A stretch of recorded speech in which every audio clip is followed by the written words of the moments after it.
Silakan. Kalau ada pertanyaan lagi silakan. Baik, Assalamualaikum warahmatullahi wabarakatuh. Habib, Ya. alhamdulillah alamin. Yang pertama Habib, ini terkait isu tentang Sunni Syiah ini. Iya. Dalam blog nahimungkar.com itu disebutkan bahwa Habib RS inisial gitu adalah Syiah yang dikatakan oleh Hartono Ahmad Jais. Iya. Bagaimana Habib menanggapinya?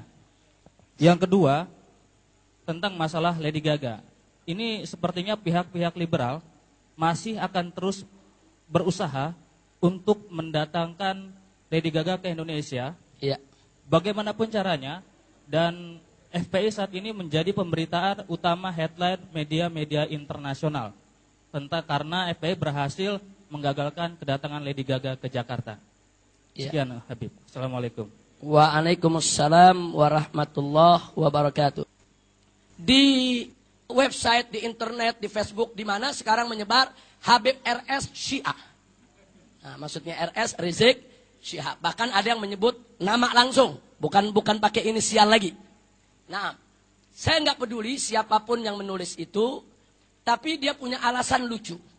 Habib Rizik itu cenderung Syiah. Salah satu alasannya karena Habib Rizik pernah ke Iran 7 hari. Nah, bersama Dr. Yose Rizal dari tim Mercy, dan juga bersama seorang pimpinan pemuda Muhammadiyah dan pemuda NU. Nah, jadi saya pikir kalau itu alasannya, saya dituduh Syiah karena 7 hari di Iran, saya balik bertanya, kenapa saya tidak dituduh Wahabi? Saya 7 tahun di Riyadh, Saudi. Kenapa saya nggak dibilang Wahabi? Saya 7 tahun sekolah di Saudi. Di kota Riyadh lagi, saudara. Pusat daripada gerakan Salafi. Atau kenapa saya nggak disebut Kristen saja? Saya pernah sekolah di sekolah Kristen 3 tahun setengah, saudara. Nah, jadi saya pikir itu kekanak-kanakan. Jadi nggak perlu saya tanggapi itu kekanak-kanakan, tidak ilmiah. Nah, kalau kita mau tahu pemikiran orang itu Syiah atau bukan, kita lihat pemikirannya. Kita lihat pemikirannya, kita pelajari akidahnya, kita lihat bagaimana dia menafsirkan Al-Quran, hadis, lalu bagaimana konsep-konsep hukum Islam yang dianutnya. Dari situ kita bisa tahu dia Syafi'i, Hanafi, Hambali, atau Maliki. Dari situ kita bisa tahu dia Syiah atau bukan Syiah. Nah, jadi jangan sampai baru ada ustadz menyebut berkata Sayyidina Ali ibn Abi Thalib, wah ini Syiah nih. Wah, kacau saudara. Apa dia pikir Ahlus Sunnah nggak cinta Sayyidina Ali? Ini dia. Atau kalau ada orang mengatakan berkata Muawiyah ibn Abi Sufyan, wah ini Wahabi nih. Lo apa dia pikir saudara Muawiyah itu saudara nggak dicintai oleh Ahlus Sunnah?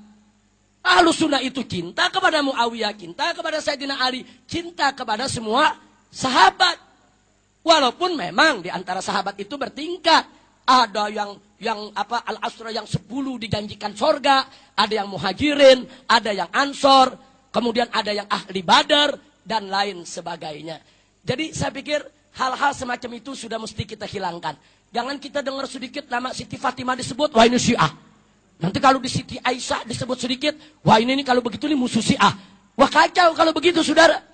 Jangan. Karena Sayyidatuna Fatimah, Sayyidatuna Aisyah radhiyallahu taala anhuma wa an jami' azwajin Nabi sallallahu alaihi wasallam, mereka adalah orang-orang yang wajib untuk kita cintai dan kita hormati. Saya pikir alasan mereka kekanak-kanakan. Kalau saya ladeni nanti kita jadi ikut kekanak-kanakan. Tugas saya masih lebih banyak yang lebih manfaat daripada sekedar menghadapi tuduhan semacam itu. Baik. Jadi di sini saya hanya ingin mengatakan, alhamdulillah sampai hari ini yang saya tahu, saya yakini, saya jalankan, saya mengikuti akidah Islam yang diajarkan oleh Al-Imam Abul Hasan Al-Asy'ari, Al-Asy'ariyah, dan saya mengikuti fikih dalam jalan madhab Imam Syafi'i. Tapi saya sangat menghormati yaitu akidah yang Athariyah, akidah yang Maturidiyah, dan saya sangat menghormati madhab-madhab lain di luar daripada madhab Imam Syafi'i. Baik, berikutnya soal Lady Gaga. Saudara, jadi tadi disampaikan bahwa kelompok-kelompok liberal ini tetap berusaha bagaimana untuk tetap menggelar daripada konser tersebut. Maka itu saya ingin garis bawahi, kemarin di televisi TV One itu sebetulnya sudah dijawab oleh Pak Munarman. Jadi orang-orang liberal ini mengatakan, kenapa sih FPI nekan-nekan pemerintah? Kenapa si FPI nekan-nekan pemerintah? Nggak boleh begini, nggak boleh begitu. Munarman sudah memberikan jawaban. Lah Anda sendiri kenapa nekan-nekan pemerintah untuk bubarkan FPI? Lah kan Anda nekan pemerintah juga. Kenapa Anda nekan-nekan pemerintah untuk memaksa menggelar itu? Padahal polisi sudah tidak izinkan. Jadi maksud Anda bagaimana? Kalau Anda boleh nekan pemerintah, kalau FPI nggak boleh. Nah memangnya warga negara dia doang. Nah jadi kalau soal tekan menekan, pressure, silakan aja masing-masing memberikan tekanan. Selama tekanan-tekanan itu dilakukan sesuai dalam koridor undang-undang dan hukum yang berlaku di Republik Indonesia. Nah jadi saya pikir kita tinggal adu kuat neken aja saudara. Nah, kekuatan dia apa kekuatan kita, begitu aja udah. Nah cuman sayang liberal ini cengeng.